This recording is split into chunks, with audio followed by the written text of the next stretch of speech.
नमस्कार मित्रांनो, मी धनश्रीज किचनमध्ये आपल्या सर्वांचं मनापासून स्वागत आहे। तर आजच्या व्हिडिओमध्ये आपण पाहणार आहोत मेंदूवड्यासाठी लागणारी चटणी आणि सांबार। तर सर्वप्रथम आपण मिक्सरच्या भांड्यामध्ये ओलं खोबऱ्याचे तुकडे, भाजकी चणा डाळ, चवीनुसार मीठ, चिरलेली हिरवी मिरची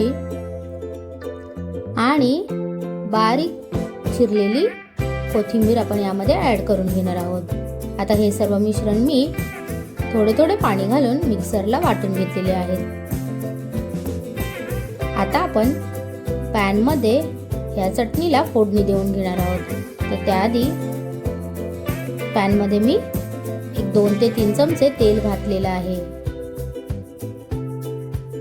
त्यानंतर आपल्याला यामध्ये चणा डाळ आणि उडीद डाळ व्यवस्थितरित्या तेलामध्ये आपल्याला ही फ्राय करून घ्यायची आहे। थोडीशी लालसर रंगावर आल्यानंतर यामध्ये आपल्याला बेडगी मिरची आणि 7 ते 8 कढीपत्त्याची पानं देखील आपल्याला यामध्ये ऍड करून घ्यायची आहे। कढीपत्ता व्यवस्थितरित्या तडतडला की आपल्याला यामध्ये राई ऍड करून घ्यायची आहे।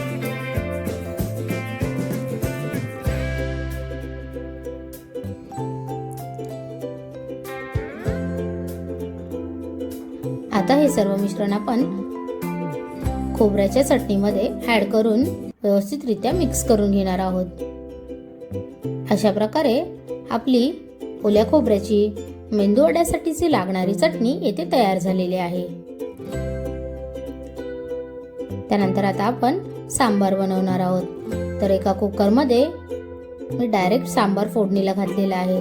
तर त्यासाठी 3 ते 4 चमचे तेल मी कुकरमध्ये घेतलेलं आहे। त्यानंतर राई जिरं आपल्याला यामध्ये घालून घ्यायचं आहे। राई जिरं व्यवस्थितरित्या तडतडल्यानंतर त्यामध्ये कढीपत्त्याची पानं आणि मोठा चिरलेला कांदा आपल्याला यामध्ये ऍड करून घ्यायचा आहे।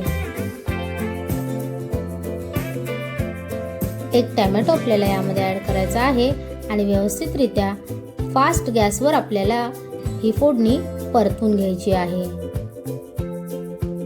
कांदा आणि टोमॅटो व्यवस्थितरित्या तेलामध्ये भाजल्यानंतर आपल्याला यामध्ये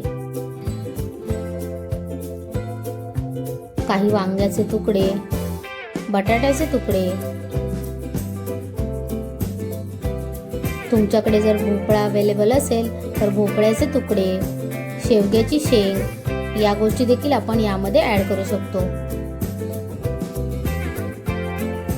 त्यानंतर आता यामध्ये मी हळद पावडर, थोडीशी लाल मिरची पावडर आणि सांबर मसाला यामध्ये मी ऍड केलेला आहे। आता पुन्हा आपल्याला हे मिश्रण व्यवस्थितरित्या फ्राय करून घ्यायचं आहे।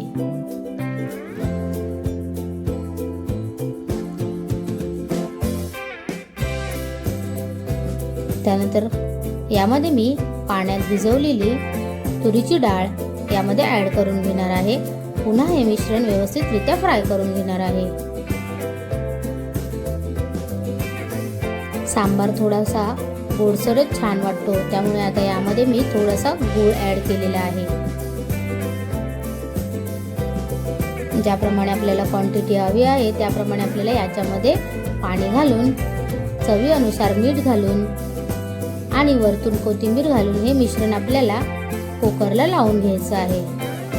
तर तुम्हाला आमची ही मेंदूवड्यासोबत लागणारी चटणी आणि सांबारची रेसिपी आवडली असेल तर नक्कीच धनश्रीज किचनला लाईक करा, शेअर करा आणि सबस्क्राईब करा। धन्यवाद।